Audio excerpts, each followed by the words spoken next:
Raimundo José Ongaro. Nació en Mar del Plata el 13 de febrero de 1925. Fue un dirigente sindical argentino, secretario general del Gremio de Trabajadores Gráficos y de la CGT de los argentinos. En 1968, durante la dictadura de Juan Carlos Onganía, fundó la central sindical CGT de los argentinos. Planteaba como una alternativa a las facciones participacionista encabezada por Augusto Timoteo Bandor, dispuesto a pactar con el gobierno de facto aún después de que éste reprimiera la huelga general de marzo del 67 y la peronista ortodoxa de las llamadas 62 organizaciones encabezada por José Ignacio Rucci. La CGTA adoptó un perfil más radical que esta, denunciando la burocratización que impedía el logro de los objetivos sindicales.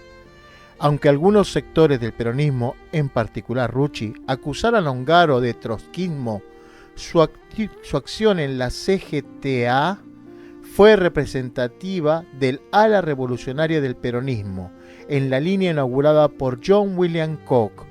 Estuvo ligado a dirigentes sindicales peronistas como Ricardo de Luca, Lorenzo Pepe, al igual que periodistas y escritores como Rodolfo Walsh, Horacio Berbisky, Rogelio García Lupo y artistas gráficos como Ricardo Carpani, Fernando Pino Solanas y el vanguardista Grupo Cine Liberación. Con Walsh había colaborado en varios textos y artículos conjuntos y habían visto la luz en la revista Cristianismo y Revolución.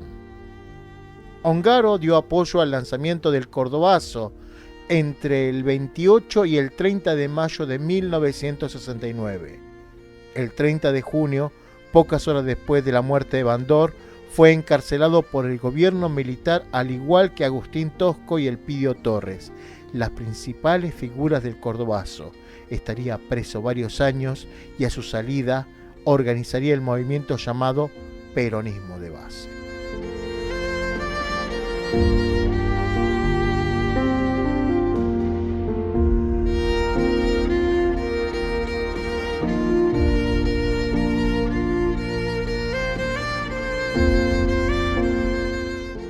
Como es de conocimiento de la mayoría de los trabajadores y del pueblo argentino, el 28 de marzo de 1968, ante una convocatoria de las autoridades que tenía la CGT en nuestro país, se reunieron los delegados de todos los gremios y de todas las regiones de nuestra patria. En ese congreso, que fue denominado Congreso Normalizador Amado Olmos, se constituyó, con la voluntad legítima de las bases de los trabajadores, la CGT de los argentinos, para luchar por las reivindicaciones económicas de los trabajadores, para luchar por las soluciones sociales de la mayoría de nuestro pueblo, pero fundamentalmente para enfrentar al sistema a través de la dictadura militar que encabezaba el general Onganía.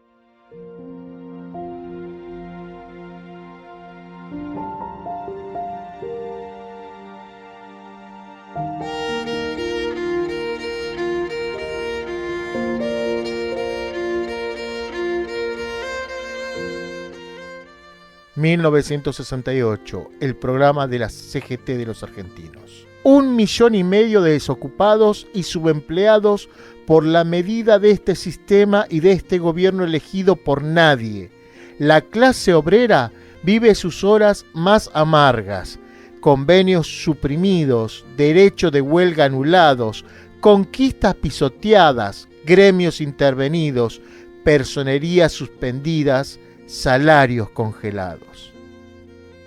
Así comenzaba el programa de la CGT de los argentinos, describiendo la situación de la clase obrera bajo la dictadura militar, a lo que le sumaba el aumento de la miseria popular, la entrega de los recursos, la destrucción de la industria nacional, en definitiva, los monopolios del poder. Es que con la dictadura autodenominada Revolución Argentina, conducida en su inicio por el general Onganía, el proceso de concentración monopolista había dado un salto, principalmente en beneficio de los capitales imperialistas norteamericanos y europeos. En esta situación en que nace la CGT de los argentinos, en marzo de 1968, se convoca al Congreso Normalizador de la CGT, Amado Olmos, y es electo como secretario general el gráfico Raimundo Ongaro. La CGT se divide. Los viejos jerarcas sindicales, con el aval de la dictadura, se mantuvieron como la CGT Azopardo. Esta se ubicaba como colaboracionista y negociadora y encabezada por Augusto Timoteo Bandor, y a su vez surgiría el participacionismo de José Tacone y Rogelio Cora, directamente subordinado a la dictadura. La CGT de los argentinos era heterogénea. Allí conviven sectores combativos del peronismo, sectores de izquierda, que protagonizaron el armado de lo fundamental del programa 1 de Mayo, junto a dirigentes, entre ellos Julio Guyán, el Telefónicos, o Elpidio Torres de Esmata, Córdoba, vinculados al PC y al socialimperialismo ruso, que también enfrentaba la dictadura de Onganía. La CGTA vive su momento de auge a lo largo de 1968, impulsando las luchas obreras, publicando el periódico CGT y recorriendo las zonas más golpeadas del interior del país. Muchos sindicatos regionales de la CGT se alinean con la central combativa. En ese contexto se publica el mensaje de los trabajadores y el pueblo argentino el 1 de mayo. Ya hacia fines de ese año comenzaría su debilitamiento, producto de los límites en una dirección sin hegemonía del clasismo antiimperialismo y del impulso de Perón a la unificación de un conjunto del sindicalismo peronista.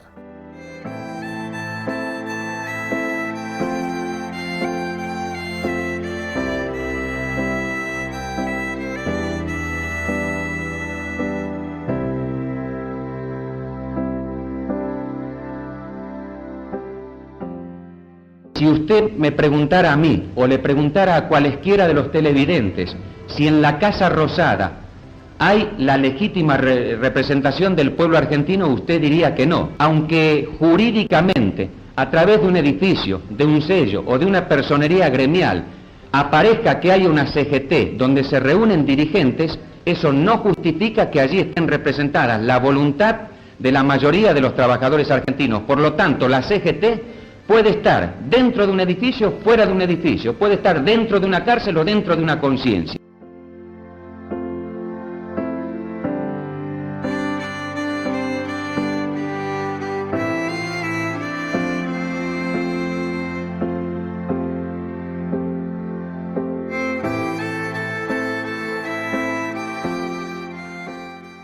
Programa del 1 de mayo. El programa del 1 de mayo de la CGTA tuvo la importante significación como fuerte contenido autodictatorial contra el gobierno elegido por nadie.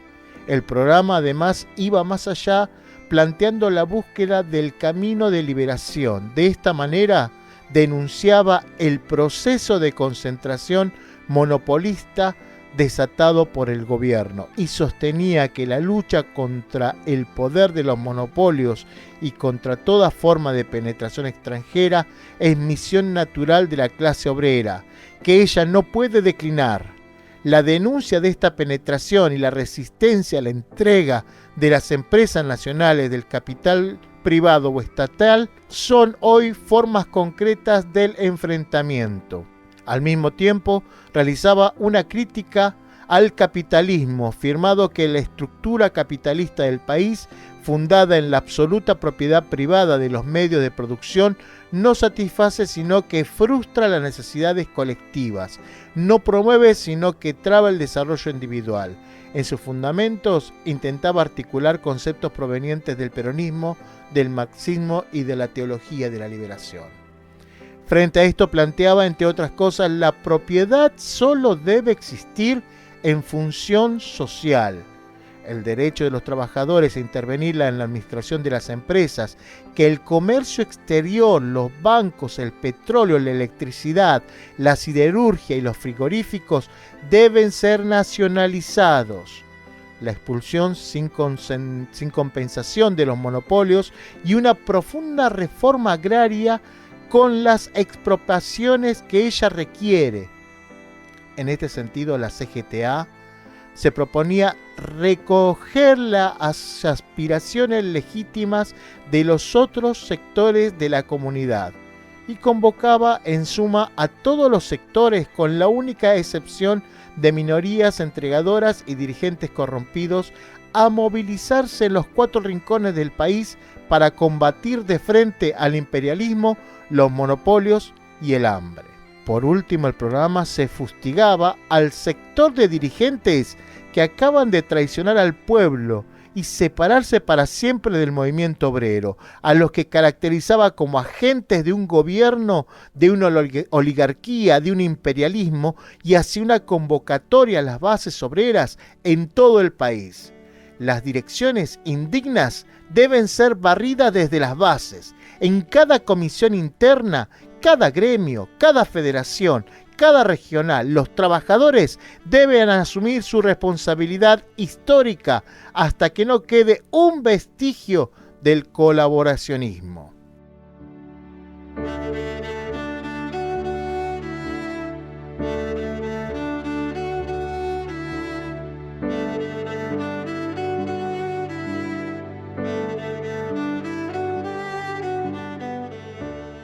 Yo le preguntaría si a partir del 28 de marzo de 1968, luego de las grandes movilizaciones de los trabajadores, de los tucumanazos, de los cordobazos, de los mártires, si a través de los mendocinazos y los rocazos, que jamás se atribuyó ni siquiera artificialmente la paternidad a la que se denomina CGT oficialista, si existe o si no existe la movilización de las bases, la lucha de las bases y la rebelión de las bases.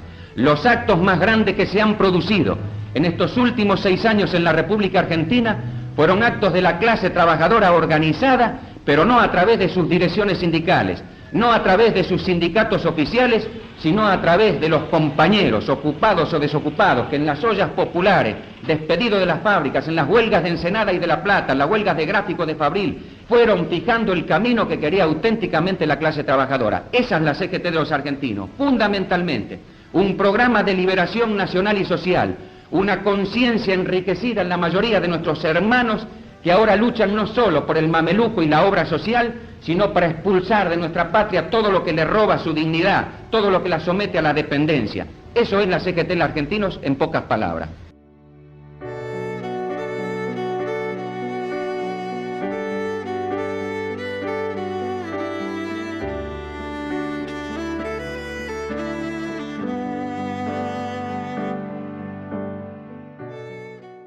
Un programa político y un paso en el avance del clasismo. La CGT de los argentinos cumplió un rol importante al momento, contribuyendo a la reactivación del movimiento obrero tras la derrota de la defensiva del 66, y el programa 1 de mayo del 68 avanza en mostrar que el movimiento obrero no podía limitarse solo a tareas reivindicativas, sino que precisaba una perspectiva y un proyecto político con un horizonte de liberación.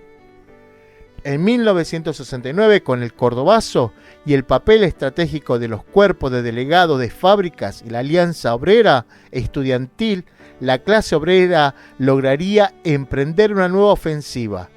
Todo esto daría impulso al clasismo. Surgirían los sindicatos cordobeses CITRAC, CITRAM y también la elaboración de un programa político de lucha del movimiento obrero, y se daría un salto con el ESMATA Córdoba, conducido por René Salamanca, y el movimiento de recuperación sindical Lista Marrón desde 1972, mostrando el papel del clasismo antiimperialismo del movimiento obrero.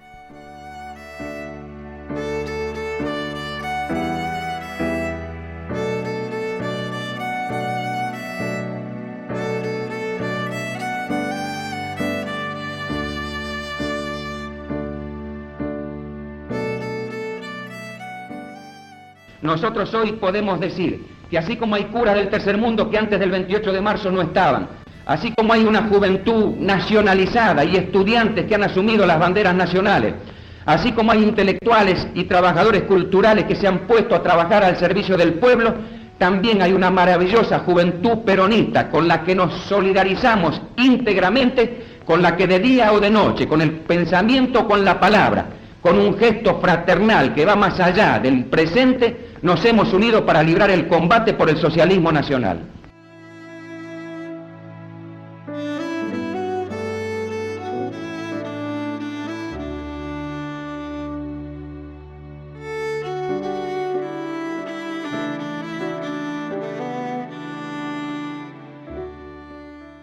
Prohibido, pero nunca en silencio. José Raimundo Ongaro sufrió encarcelamientos, allanamientos, secuestros y humillaciones varias, pero nunca quiso abandonar su país. Solo cuando le asesinaron un hijo resolvió cambiar de esta postura y marchar hacia el exilio.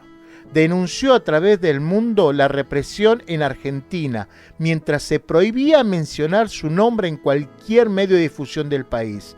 Sin embargo, Ongaro continuó siendo el símbolo del gremialismo combativo para el movimiento obrero. Místico, estudioso, locuaz, orillado a los 60 años, no se propuso nuevas metas, solo continuar luchando por las justas reivindicaciones de los trabajadores. La causa de un exilio es importante y lo es sobre todo en mi caso. Estuve 14 veces preso en la Argentina, fui secuestrado en una ocasión, mi hogar fue allanado muchas veces, mi mujer perdió algunos de los hijos por intromisiones en mi casa. A altas horas de la madrugada, hombres que transportaban automóviles aparecían en esta localidad de Los Polvorines haciendo uso de armas vestidos de civil. A tanto llegó que cada vez que oíamos un automóvil era un terror, en una población alejada a 34 kilómetros de Buenos Aires. Esos hechos y los arrestos y a disposición del Poder Ejecutivo Nacional, la supresión de la posibilidad de imprimir hojas y diarios y la pérdida de libertad había generado en mí una convicción y una voluntad de no alejarme jamás y por ningún motivo de la Argentina. Había tomado una decisión muy seria de no abandonar el país. Sería cual fueran las circunstancias en las que encontrara.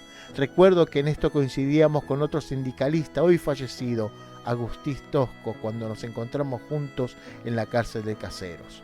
Después de un periodo de 9 meses de arresto en el mismo lugar, en esos diálogos con Tosco habíamos llegado a la conclusión que si era necesario moriríamos presos en la cárcel, pero siempre en la Argentina.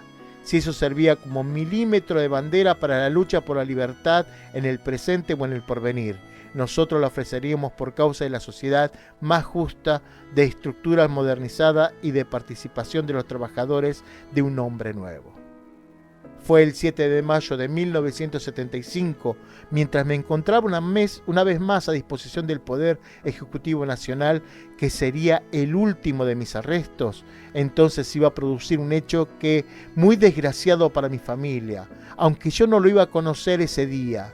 El 8 de mayo, la jornada siguiente, incomunicado, en un calabozo de Villa Devoto, solo y aislado, en una celda de 1,40 m por 2,30 m, en un camastro, estaba escuchando el informativo de Radio Colonia.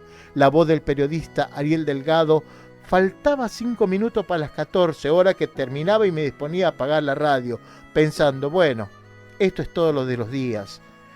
Cuando escuché que a mi hijo Alfredo Máximo había sido asesinado a balazos y su cuerpo se encontraba en un lugar de Gran Buenos Aires. Después de este hecho, las radios y los diarios anunciaron inmediatamente que mi hijo mayor Raimundo había sido esposado en el centro de Buenos Aires y gracias a la ayuda de un centenar de transeúntes pudo escapar de la policía loperreguista y recibió la protección de una congregación religiosa que lo albergó hasta que pudo salir del país. Luego de años en el exilio y de un regreso a la Argentina, falleció en Los Polvorines el 1 de agosto de 2016 a los 92 años.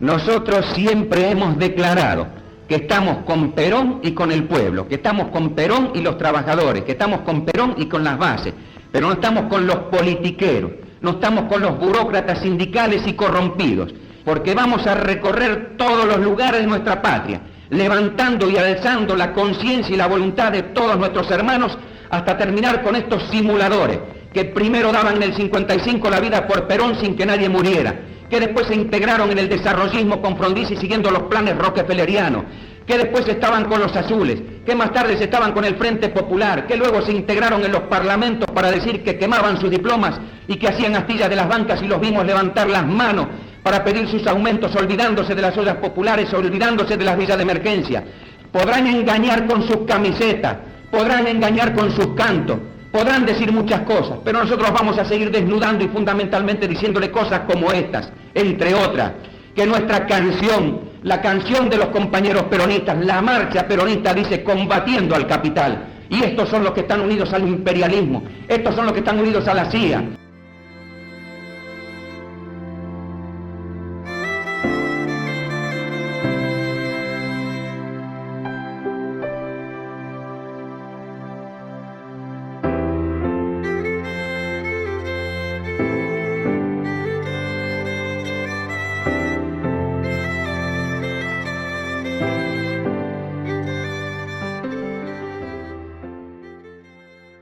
Yo siempre digo que el Imperio Romano, por mucho menos que la Argentina, cayó ante los bárbaros, así que si nosotros seguimos 5, 10, 15 años de esta manera, no podemos encontrar con que Latinoamérica tenga 300 o 400 millones de hambrientos, sobre una población de 650 a 700 millones de habitantes, y ante nuestra pampa húmeda, no puede descartarse que nos galopen hasta el Río de la Plata o terminen en un protectorado, no solo ya una neocolonia y en un país capitalista, periférico y dependiente.